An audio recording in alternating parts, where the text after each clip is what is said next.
Okay, my friends, have you ever asked this question, like, why? Why am I still falling for the love bombing? I know their tactics. I've watched podcast after podcast, video after video. I know everything there is about narcissism, and yet I just fell for it again. Has this ever happened to you? If it has, I want to normalize it for you so that you don't shame yourself. I really want you to understand it, and let me walk you through 3 big reasons why this happens. And more importantly, I want to show you how you can start rewiring your nervous system so you no longer fall prey to it. That being said, let's get started. For those that don't know me, my name is Michele. I'm a somatic experiencing practitioner and the founder of the School of Transformation, which I consider to be like nervous system rehab. As a trauma survivor myself, I know exactly what it's like to have to rewire your whole nervous system so that instead of staying stuck in protection, you can step into authenticity and connection. And I teach everything that I learned along the way in the School of Transformation. So if you're looking to do the inner work to heal in a community, I invite you to check out the School of Transformation. There's currently a 30% off sale, giving you 7 to 9 meetings each month for only $77.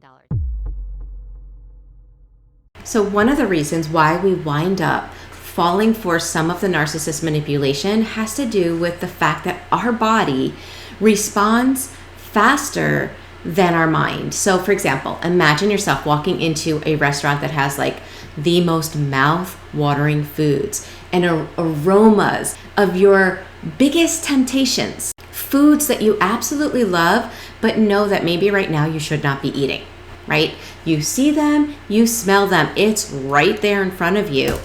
And now imagine telling your body, like trying to will your body to not respond, like trying to force your mouth to not water. It's impossible. You cannot stop that automatic response from your body. Not because that's weakness, but that's how your nervous system operates. And guess what? Love bombing does the exact same thing. You see, narcissists know how to bait you. They're very much like fishermen. Fishermen don't just cast any lure into the water. They know which bait to use and when, and for what type of fish. And so in this case, with love bombing, the narcissist is using that as bait. They are showering you with attention, with affection, with compliments, with intensity. And even if your mind is like, this is love bombing, check. This is manipulation, check. This is fake, check. Your autonomic nervous system is responding to that stimulus regardless of what's happening in your mind, just like at the restaurant. So here's the thing.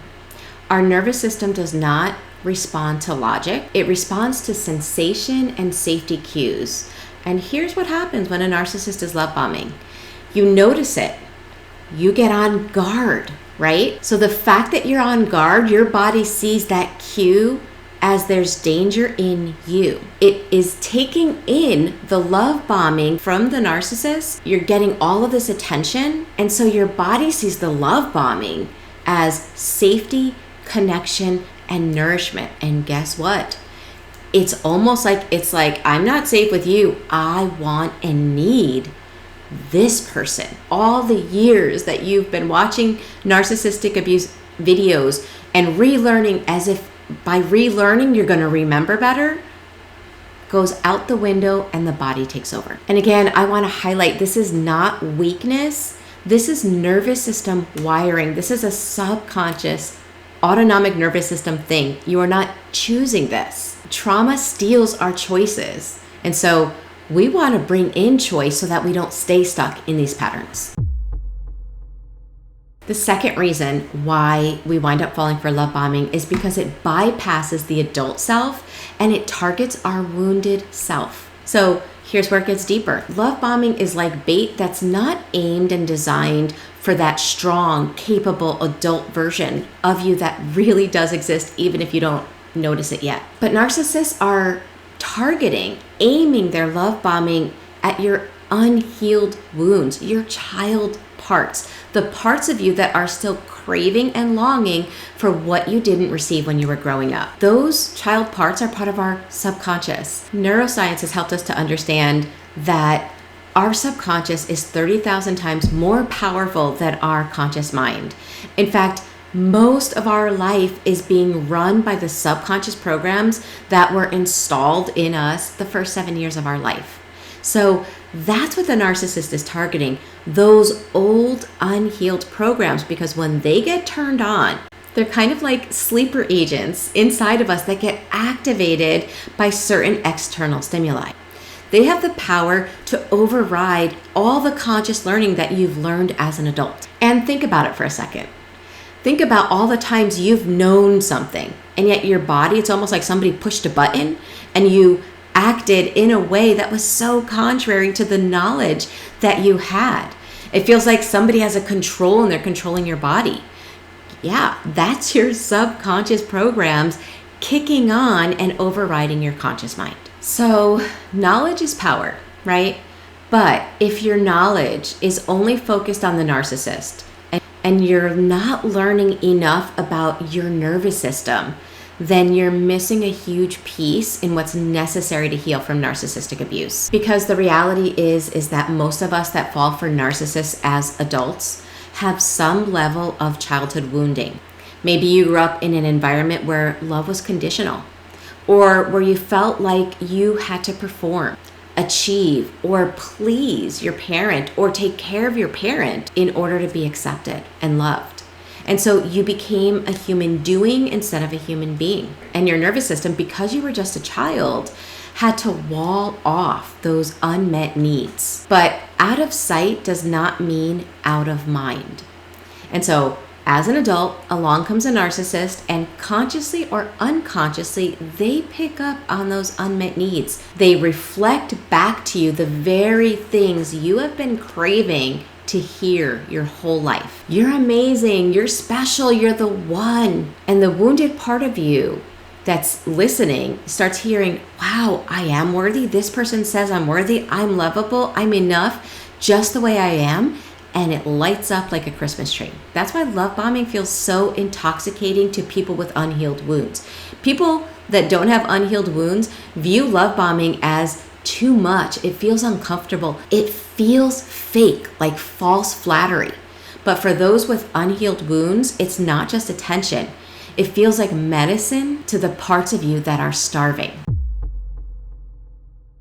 Okay, so here's the last piece of the puzzle, and it has to do with the subconscious programs that we learned in childhood when it comes to safety in relationships. So for example, if in childhood you were not allowed to say no, if you were shamed and blamed for having needs, for caring about what was important to you, for speaking up, for speaking your truth, if all of those healthy behaviors were met with shame, blame, punishment, or a withdrawal of love, then your nervous system learned on a subconscious level that all of those healthy behaviors mean that you're going to lose connection, and to your nervous system, losing connection feels unsafe. So what does this have to do with love bombing?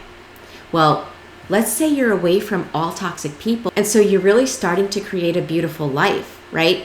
But if those subconscious programs are still there in your nervous system, even if you don't see them at the moment because maybe nobody's activating them, that doesn't mean that they're gone. This is the part, as survivors of narcissistic abuse, we have to really, really drive home.